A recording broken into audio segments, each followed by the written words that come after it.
Boa noite.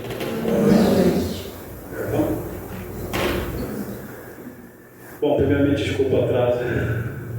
Trânsito de São Paulo, né? É muito suave. Vou falar aqui um pouquinho sobre o tema Medicina da Alma, que se baseia no livro Medicina da Alma, de Robson Pinheiro e Joseph Gleber, da Casa dos Espíritos. Tá?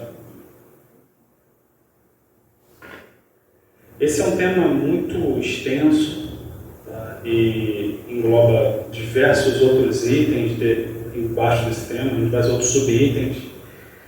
Então, na verdade, eu vou tocar um pouco na superfície, talvez um pouquinho mais abaixo da água. Não vou muito fundo porque não tem tempo. Teria que ter 10, 12, 20 horas de curso. É um tema bem extenso.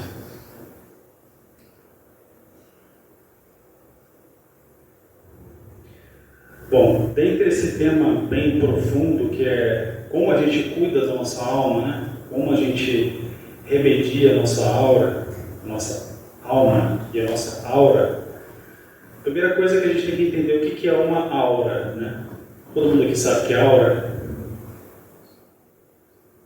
Sim?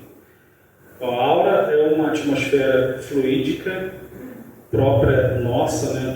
dos espíritos encarnados, e ela carrega consigo uma variedade policrômica, né? Ela carrega consigo uma coloração de acordo com o nosso estado de espírito. Então, essa coloração ela é baseada nas nossas irradiações, de como a gente está se sentindo, como a gente está no nosso momento. Se a gente está bem consigo mesmo, a gente está azul. Se a gente está mental, a gente está amarelo, laranja. Se a gente está triste, no fundo do poço, a gente está marrom. Se a gente está precisando de energia, se a gente está carente de energia, a gente está branco. Um pouco branco. Vamos então mostrar uma foto mais à frente. E dizem que Buda conseguiu chegar na rosa, né? E Jesus, com certeza, óbvio, né? Buda chegou na rosa, que é o Nirvana, né? Que é a elevação. Elevado para o estado de espírito mais elevado possível. Então, ela é uma marca, né? Eu botei uma espécie de brincadeira, é um selo, como se fosse o selo, né? O selo como o retrato do seu espírito. Existem equipamentos que são capazes de tirar uma foto da sua aura e exemplificar como ela está naquele momento. Então ela é um selo, uma marca, um selo.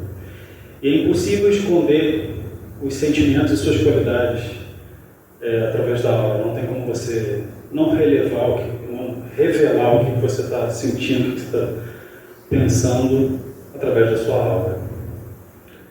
Então ela tem várias camadas, né, áuricas, que os espíritos esclarecidos e evidentes enxergam e alguns de nós conseguem enxergar. Eu tive alguns amigos próximos que enxergavam. Eu gostaria, não enxergo ainda, gostaria, deve ser interessante, né? Ou não, né? Depende. Então a aura é um reflexo natural da nossa consciência espiritual, né? Como a gente está, o que a gente já aprendeu, o que a gente já entendeu, como é que está a nossa percepção, como é que está a nossa consciência, né? Então a gente vai expandindo a nossa consciência, à medida que a gente vai expandindo a nossa consciência, a gente vai desapegando da matéria e a nossa aura vai ficando cada vez menos densa e mais com as cores mais sutis, né? Mais azul, amarelo, laranja, essas cores mais... É bem interessante essa luminescência, né? E a mesma coisa se deve para as pessoas que estão em perversão, né? Em drogas, no crime, na vida suja. Elas estão com a alma cada vez mais, a aura cada vez mais escura, né? Então essa perversão ela reflete diretamente na aura, que é de acordo com a nossa jornada evolutiva, né? Essas irradiações elas são escritas em células. A nossa alma, o nosso perispírito tem células Não células como a gente conhece, mas células do corpo perispiritual. É um corpo fluídico, são magnetismos e energias, eletricidade. Isso carrega consigo células e átomos, elétrons.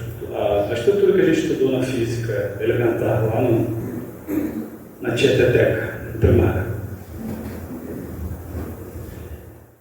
Então, à medida que a gente vai aprendendo coisas mais nobres, a gente tem uma aura mais clara e, à medida que a gente vai se pervertendo, a alma fica mais escura, né? É típico de pessoas que vivem num caminho que a gente não quer trilhar, né? Então, essas vibrações, elas impregnam até o éter cósmico. Durante uma guerra, para aqueles espíritos muito evoluídos, durante uma guerra, o nosso planeta tem a aura dele. E por que o planeta tem a aura? Porque a nossa aura expande para o éter e o planeta todo assume essa...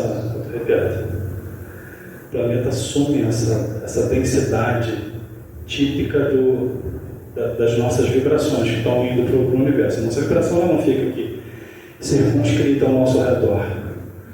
Ela flui para a atmosfera, flui para a estratosfera. E os espíritos mais evoluídos enxergam isso de outros planetas, outros planos, com certeza. E, inclusive, os espíritos superiores eles têm acesso ao nosso passado baseado nessa fita magnética que a gente carregou no nosso plano terreno e nos outros planos também. No umbral e tal. Todos esses planos, eles carregam consigo uma história do que tem acontecido energeticamente em todos esses planos. O que é muito interessante, né? Pensa quando você tira uma foto, antigamente ela tem aqui a parte como se fosse o raio-x. Então cada movimento que você faz é uma foto daquele momento. É a mesma coisa com a Terra. É uma abstração, tá, gente? Não é exatamente assim, mas é a mesma coisa com a Terra. Então o estudo das energias da aura, junto com os detalhes, né, de força, pensamento, criação fluídica, são clichês mentais que podem contribuir com a medicina do futuro. A gente precisa saber, né, gente, o que é a aura, a gente precisa saber como a gente tem que se comportar. Né? A gente precisa saber que beber é ruim, fumar é ruim, comer carne é ruim, se drogar é ruim, ofender o amigo é ruim, né? Pisar no pé do amigo e não pedir desculpas é ruim, pensar mal do amiguinho não é ruim. Isso tudo vai para o seu perispírito. Isso tudo vai para a sua aura. Por mais que vocês não queiram. É verdade bem crua.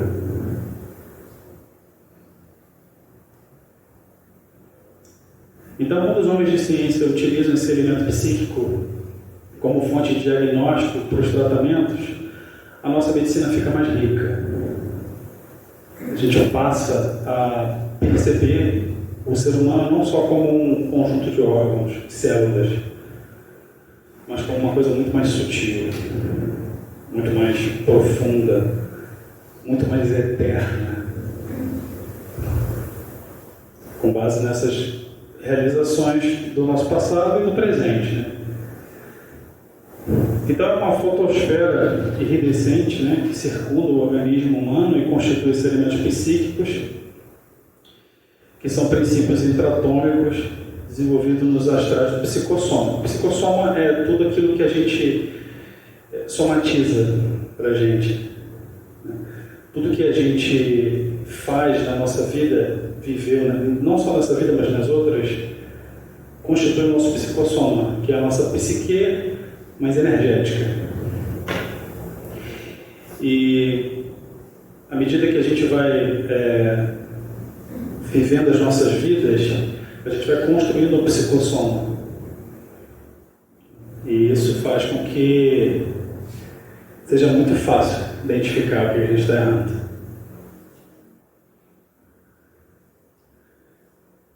Esses caras que estão aqui, eles não falam diretamente que a gente está errado, mas eles sabem.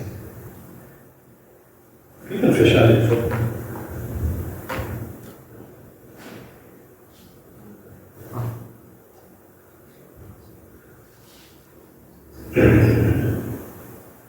Então reparem esse homem aí da foto, bonitão, tal, sarado, né? O cara, né, tá no shape, né? Só que ele anda mal, ele anda bem mal. Olha como é que tá a aura dele, tá branca, tá cheio de vermes astrais e ele tá bem mal vitalmente, tá? Essa aparência física esconde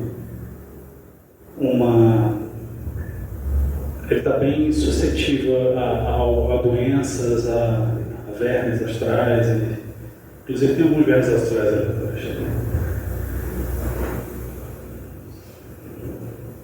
Então essa fotosfera iridescente, ela circunda o organismo, né, humano, e os elementos psíquicos e etéricos. Isso faz com que a gente, bem ou mal, crie problemas psicológicos para a gente. Eu vou falar um pouquinho mais para frente sobre isso. Então é uma manifestação, a aura é uma manifestação anímica, é um estado sentimental. Todos nós somos assim, né? Hoje eu estou triste, amanhã eu estou feliz, amanhã eu estou eufórico, depois de amanhã eu estou melancólico. Tudo isso é um estado de espírito, é um estado sentimental. Como eu falei, essa aura que está em desequilíbrio intenso, os reflexos captados através da bioeletrografia, é uma máquina que tira uma foto como se fosse uma espécie de um raio-x. Tá? E as coberturas da camada, aqui não tem laser point, né? Não tem não. No meio. Hã? No meio. No meio. No meio?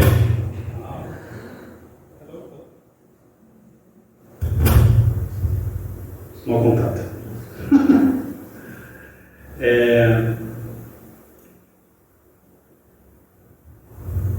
Então, essa abertura do corona, porque cortou um pouquinho aqui. Essa parte aqui é chamada é uma parte um dos nossos chakras, né, que é o chakra coronário. Então, aqui o chakra coronário dele está branco, né, porque ele está com conflitos emocionais intensos, indicando presença de parasitas energéticos e lentamente mina as defesas imunológicas. Ele fica desvitalizado. Esse cara está prestes a ficar doente. Se ele não se cuidar, se ele não cuidar dos sentimentos, não é do corpo. Se ele não cuidar dos sentimentos dele, ele vai ficar doente.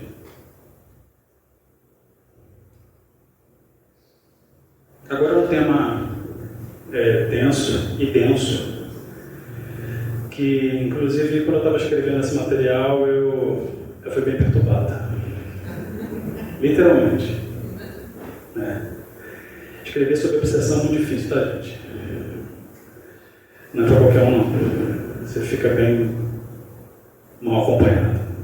E não é toda, né? Não é toda. Então, o que é obsessão, gente? Todos sabem o que é obsessão? Sabe de verdade? Todos sabem o que é auto-obsessão? Monoideísmo?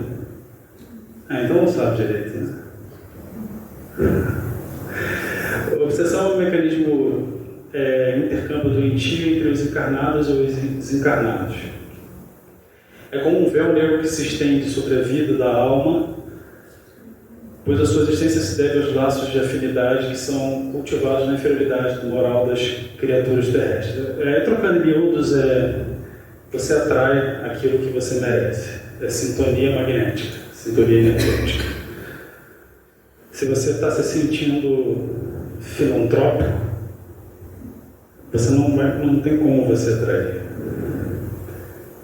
É raro, raro você atrair obsessores. Se você está sentindo raiva de alguém, possivelmente você vai atrair espíritos que estão com raiva, ou que sentiram raiva de você, por afinidade energética, afinidade magnética.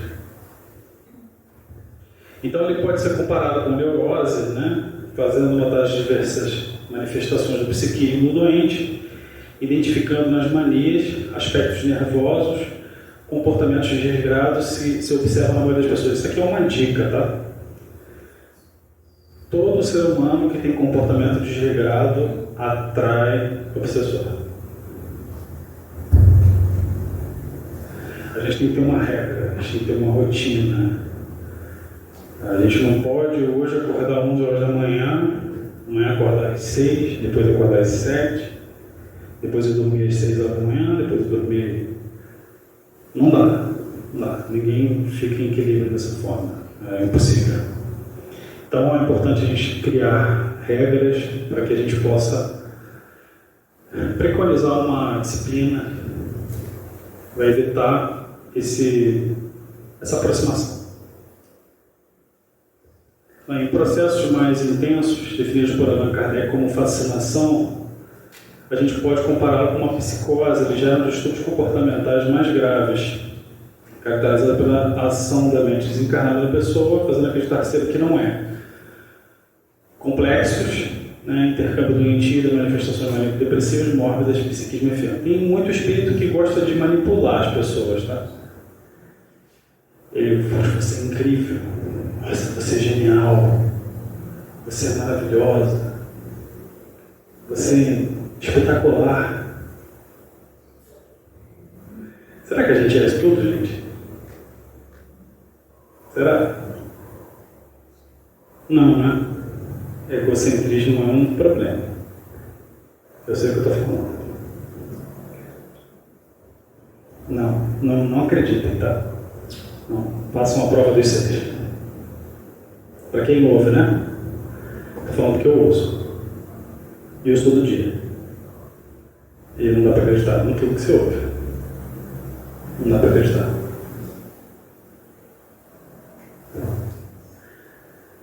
Vai ter casos de subjugação, né? Em que a pessoa está tão inconsciente de si, está tão indefesa, tão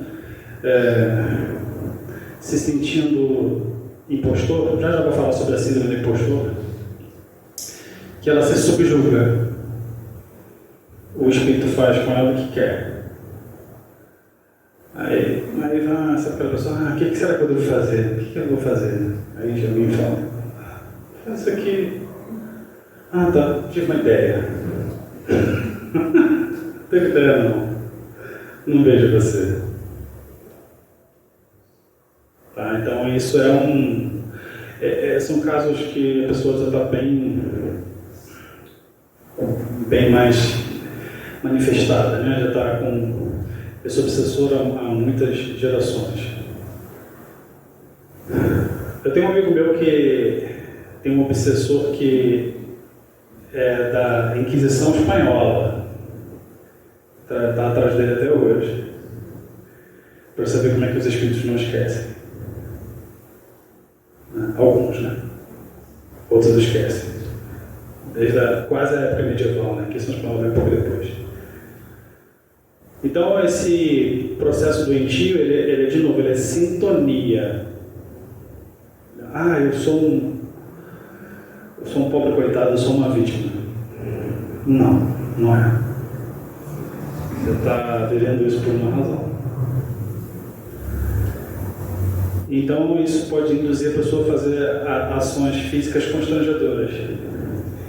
Quem que já ficou bêbado?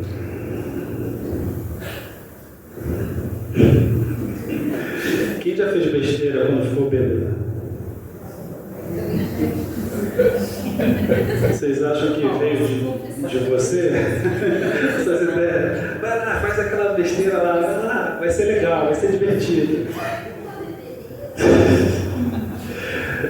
É sério. São ideias que... Engraçado, né? É estranho, mas é verdade. Então, pode-se afirmar que a grande massa da humanidade está constantemente influenciada por obsessor, constantemente, o tempo todo, 24/7. Pelo mundo espiritual, algumas pessoas duvidam, né? Que é o meu caso. Eu escuto e falo, será? Será que eu sou isso tudo? Não, né? Sou isso tudo, não. O cara está querendo manipular, né? Claramente. E tem gente que acredita em qualquer coisa. A síndrome do coitadinho, eu vou falar sobre isso daqui a pouco. E a sintonia ela pode gerar distúrbios mentais mais ou menos graves conforme as ondas sintonizadas. Olha, esse intercâmbio morre das inteligências desencarnadas, processo de existência extrafísica, consciente ou inconsciente, receptores. Eu tiro algumas partes do livro, porque é até bom a gente tomar contato com essa.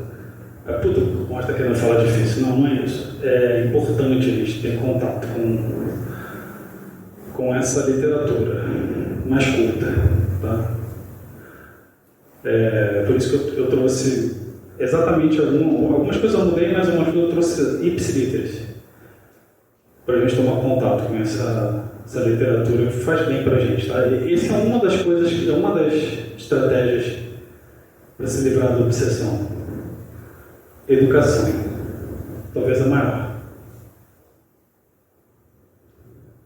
Então, obsessão gera insônia, ansiedade, angústia indefinível, parasitas astrais, egocentrismo. Eu falei ainda há pouco. Melancolia. Tudo isso é obsessão. Comportamento de regra, isso eu já falei, né? Eu tenho um colega de trabalho que eu conheci hoje. Ele foi internado porque ele é muito nervoso. Ele foi internado, ele ficou na UTI. Ele é um garoto de 30 e poucos anos que ficou internado porque é muito nervoso. Será que é só o cérebro dele, é só o coração dele que é nervoso? Não, né? Não. Com certeza é a ação de pessoas que ele feriu no passado. A auto-obsessão aí é uma coisa que eu acho que talvez a maioria de vocês não saiba nem que existe. Quem já ouviu falar da síndrome do impostor?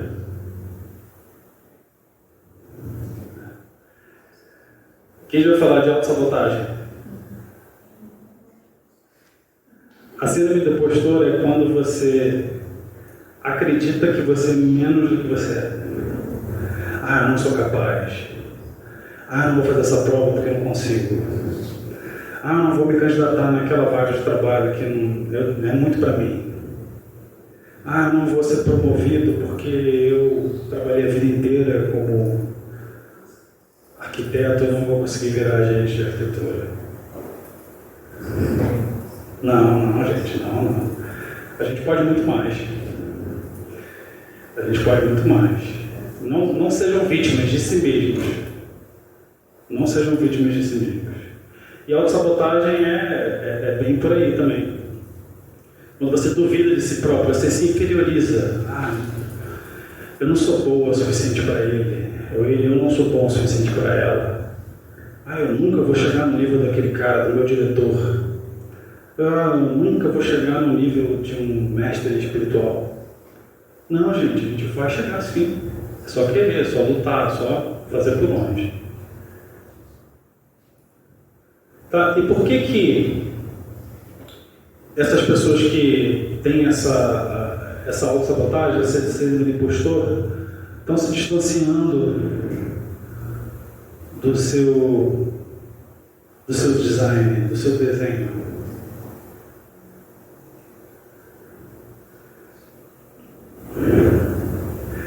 Porque elas permitiram.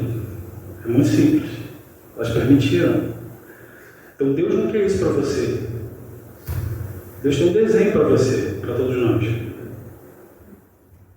gente pode ser seres humanos incríveis, espíritos incríveis. É isso que ele quer pra gente. Então, não entre nessa, gente. Não entre em autossabotagem, não entre em síndrome de impostor, que isso destrói. Eu já entrei nessa. De síndrome de impostor.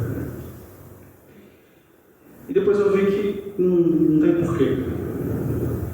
Não tem porquê. A gente consegue sim. Consegue. Bota na cabeça. Todo pensamento é uma criação, gente. A gente consegue. Bota isso na cabeça de vocês. Se vocês botarem isso na cabeça de vocês, sabe o que vocês estão fazendo? Vocês estão indo de encontro ao que Deus desenhou para vocês. Então, todo esse envolvimento mental, ele atrai consciências desencarnadas. E quando você acredita, você também atrai consciências desencarnadas, só que mais elevados. Aí já não é mais obsessão. Aí você se livrou disso.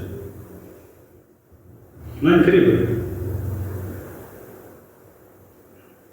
Então tem espíritos que se comprazem, eles sentem prazer nessa autossabotagem. Terrível, né? Sentem prazer. Não deem esse prazer para eles. Não deem, vocês são mais que isso. Monoideísmo é uma ação mental fixativa de certos espíritos que se comprazem de estacionar no ambiente da imagem mental que elegeram.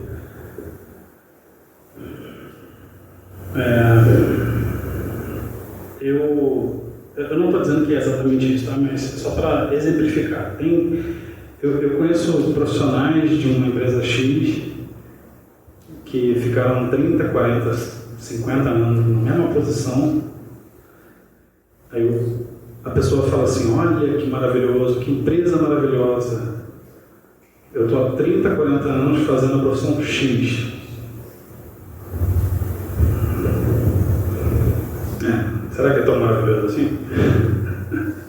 Ou você que fixou essa ideia na sua cabeça, falou, acho que não consigo fazer mais nada, só consigo fazer isso aqui, não consigo fazer mais nada na minha vida. Não, né, gente? Nós somos multifacetados. Nós somos incríveis. Muito mais do que você imagina. Muito mais. Então, da lei da afinidade fluídica, a matéria mental astral é revestida nos planos inferiores, para agregar em torno de si elementos da vida fictícia, alimentada por aquele que gerou a ideia original, consistência de padrões mentais, é difícil liberar daquela viciação de pensamento. Ou seja, eu incuti uma imagem naquela tua cabeça. Eu incuti. Gabriel, você é gerente de projeto. É o que você é. Imagina. Já foi sacerdote, já foi professor, já foi mentor, já foi milhares de coisas. Ele não é gerente de projeto, ele está gerente de projeto. Entendeu? Então, é uma fixação. Já viu no filme, aquele filme acho que é Glenn Close, o nome dela, que é o Michael Rourke é casado com uma mulher, é old school, Tração Fatal. É uma fixação, isso é fixação. Você não muda aí. Atração fatal. A mulher se apaixona pelo cara e ela faz de tudo para ter o cara, tenta matar a mulher do cara, tenta matar a família inteira do cara, tenta matar o cara porque ela quer o cara. Que maluquice. Não faz sentido. Né? Então passa a questionar as coisas. Questionem tudo, gente. Questionem tudo. Essa seria a síndrome de Gabriela. Síndrome de quê? Gabriela.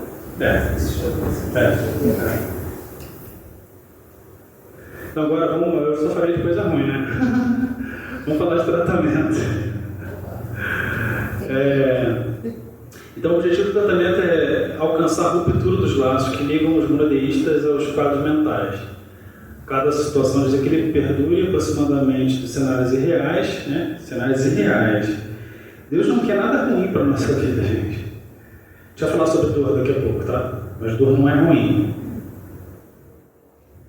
Então, esses cenários irreais que a gente criou, né, às vezes faz necessário um choque energético, alguns aqui já fizeram, até em mim, inclusive, ou vibratório, faz necessário porque o indivíduo desperte da lucidez, né? Desperte para a lucidez para vivenciar outras experiências.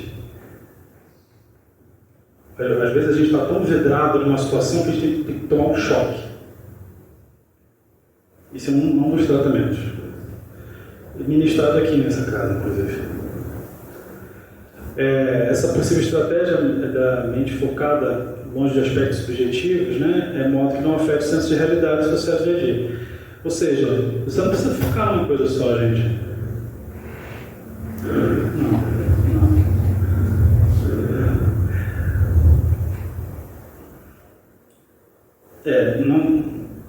Não vou falar assim não. Eu ia falar do chinês, mas não vou falar desse não.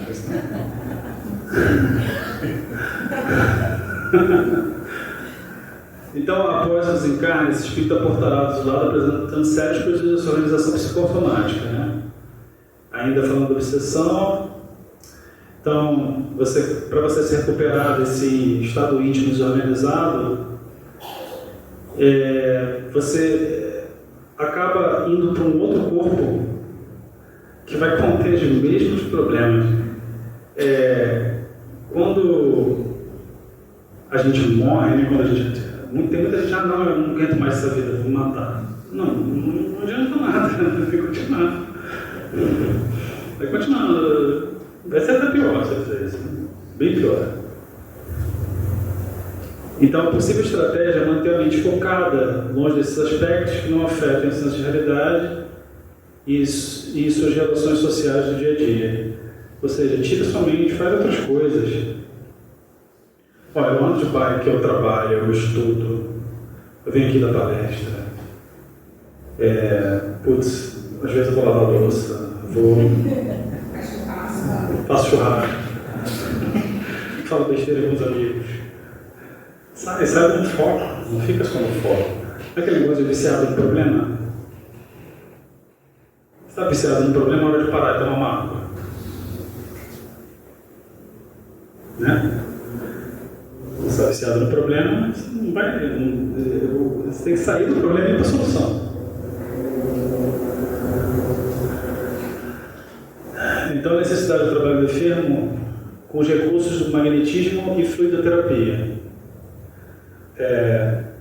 Uma das coisas da fluidoterapia é o próprio passe, né? Em alguns casos, é o tratamento, que é as pessoas que estão num estado mental mais delicado, sentimental, na verdade, que requerem um cuidado mais específico, um chakra específico. O chakra é um capítulo só de chakra, falando dos 9 chakras. Aí não dá, preciso falar de outros temas. Bom, aí fala que a ética da doutrina espírita representa o verdadeiro apoio à reestruturação dos clichês mentais, com a proposta de renovação do descobrimento anterior, valores morais, eliminando ânsias, angústias e neuroses. Dor e sofrimento. A dor é dividida por duas partes essenciais. A primeira é o resultado de um processo natural evolutivo. Né? Putz, cara, por que eu falei aquilo? Por que eu falei aquilo? Aí você se sente envergonhado. Isso significa que está evoluindo. Né? Se você tem consciência de perceber que falou uma coisa errada, uma coisa que machuca o outro, você está evoluindo. Então essa é uma dor necessária. Então esse resultado, ele entende que você tem que deixar essas formas, expressões anteriores que te dominavam, em troca de uma vida mais sutil, uma vida mais elaborada, né? O que causa, né, os incômodos de constrangimento da própria luta e ascensão que a humanidade convencionou de sofrimento ou dor. Dá para falar muito mais disso, tá? Mas eu tenho que seguir em frente. Então, de novo, olha lá, o processo evolutivo é indispensável à dor. Indispensável à dor. Toda vez que a gente se envergonha, que a gente se sente mal, né? Putz, não deveria ter falado aquilo, não deveria ter feito isso. Aquele cara que eu pisei no pé, eu devia ter pedido desculpa. É quando eu falei alto com o meu gerente, precisava falar alto com ele. Quando eu mandei aquele cara, sabe ter feito isso? Precisava. A outra, ela se expressa de forma física ou moral, compreendida ou trabalhada, é uma dor resgate. Por exemplo, a minha mãe está em processo de hemodiálise. Ela teve doente praticamente a vida inteira. E ela não fez nada nessa vida para merecer isso. Ela está pagando o que ela fez nas outras vidas. Não tem jeito. Tadinha. Senhora de 63, 65 anos, indo para hemodiálise 3 dias por semana. A vida dela é hemodiálise e pilates. A bichinha não faz mais nada. Infelizmente, é isso, gente. Tem que resgatar isso. Não dá. O universo não esquece. Lembra do psicossoma cósmico? O universo não esquece. Tudo é equilíbrio.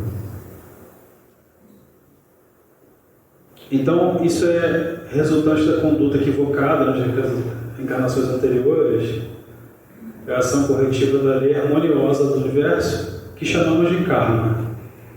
Todos vocês já conhecem essa palavra, né?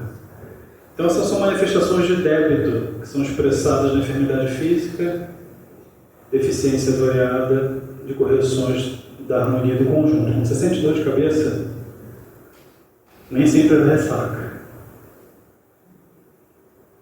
Nem sempre é ressaca, nem sempre é a ausência de água no organismo. Muitas vezes é resgate.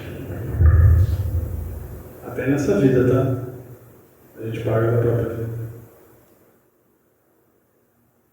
Sob qualquer ângulo, as análises das questões das curas de medicina espiritualizada, você tem que considerar o fator kármico. Então, a gente não pode considerar que esses caras aqui curem você. Eles não podem exigir, não. Gabriel vai ter que me curar, porque é obrigação dele. Não. O Gabriel ele pode te aplicar uma fluidoterapia, pode te aplicar um passe, ele pode pedir aos amigos espirituais para te ajudar. Mas o que você fez, não tem jeito. Você vai ter que...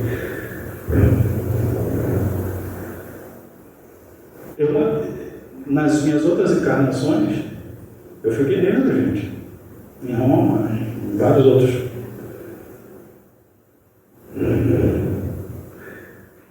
Vocês acham que é feita uma guerra, né? Eu não estou aqui por acaso. Então, a procura dos homens, né, por milagres ou soluções sobrenaturais imediatas para problemas resultam de ignorância. É ignorância. Eu vou no reiki, que meu amigo foi e falou que é incrível. Eu vou lá no reiki, ele vai me curar. Não vai curar. Ele vai te apontar um caminho, ele vai te ajudar. Você vai se curar. Só nós conseguimos nos curar, gente. E os grandes mestres, né? Jesus, Buda e outros. Então, não pensem que tudo que vem fácil é fake, é falso. É falso. Então, as soluções mesmo são longínquas, muito longínquas. Então, a existência dessas leis rege os nossos destinos. Então, uma das soluções, como eu falei, é a educação. Para você solucionar essas dificuldades que nos incomodam, a gente precisa estudar, gente. Precisa estudar. A gente precisa se conhecer. Conhece-te a ti mesmo. Sócrates, o pai da filosofia. Todas essas ciências andam de mãos dadas. Não pensem que é só o kardecismo que manda, não. Vocês têm que estudar o que é que vocês se interessam. Eu estudo filosofia, física quântica, economia, TI, gestão, administração, psicologia, medicina da alma. Eu estudo tudo que está à minha frente, eu estudo. Tem que estudar. Não tem outro jeito. Enquanto a gente não entender, não só o que a gente está passando, mas as ciências que estão em volta do nosso cérebro cosmo, a gente nunca vai evoluir de verdade. Então, um dos grandes remédios é o Evangelho, gente. O Evangelho continua atual. O Evangelho não precisa de patch, ele não precisa de update. O Evangelho ele continua atual. Ele diz a única, né? Mas é uma das armas, no bom sentido, que a gente tem para sanar essas dores e sofrimentos de um panorama triste de planeta terroso. Vocês acham realmente que essa guerra que está acontecendo na Ucrânia com a Rússia é por acaso? Não. Isso aí retorna. E é um louco que quer continuar errando, né? Não quer evoluir, e em breve ele vai ser tirado daqui, vai ser isolado. Então, para o homem se desenvolver, ele precisa equilibrar a razão e a emoção. É necessário para a elevação do nosso cosmo. Então, lembra que eu falei? Tem que saber psicologia, tem que saber física, tem que saber matemática, tem que saber tudo. Ah, não, já não. Eu me formei na graduação, está de bom tamanho. Chega, já fiz a minha parte. Não tem negócio de fazer a minha parte, não. Vocês vão estudar por todas as vidas. A vida toda por todas as vidas. Quem não estuda não evolui. Não tem outra fórmula. Então, esse autodescobrimento, autoconhecimento é uma forma de se adequar e curar esses problemas da nossa caminhada evolutiva. O homem será feliz à medida que desenvolver o otimismo, talvez seja uma das maiores armas nossas, né? O otimismo. Putz, eu estou sofrendo. Tá Flórida. Mas eu tenho certeza que vai melhorar. Esse é um pensamento maravilhoso, gente. Muito incrível. Muito incrível. Vocês não têm ideia do poder desse pensamento. Ou tem? Tem? Que bom. Então, isso é uma coisa que nos liberta ao lado dessas situações que manifestam constrangimento. A dor desperta na alma a necessidade de se descobrir, de se aperfeiçoar. E o amor conquistado pelo autoconhecimento, você só se ama quando você se conhece, gente. Você acha que alguém que não se conhece ama? Faz sentido? E como é que você se conhece? Estudando, se entendendo, entrando em contato consigo mesmo, respirando, conversando, pedindo conselhos, lendo. Lê por toda a eternidade. Então, esse autoconhecimento eleva a criatura para os píncaros da vida, tangendo nas cordas sensíveis da realização superior. Dúvidas? Eu nem passei, né? Ou passei? Dúvidas, questionamentos? Pode perguntar, sem timidez.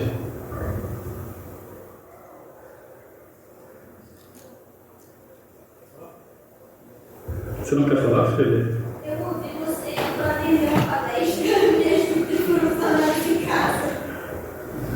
Esse é o livro do Robson Pinheiro, tá? Um livro ótimo. Recomendo, é um livro leve. Fora o capítulo de obsessão, é um livro bem leve. O capítulo de obsessão é pesado. Nossa, doeu. Mas é importante a gente conhecer. Lembra? Autoconhecimento? O que está acontecendo comigo? Por que eu estou sentindo raiva?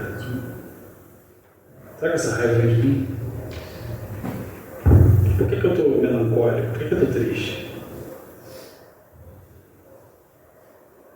Se conheçam, gente. E se amem. E amem o próximo. Obrigado e fiquem com Deus.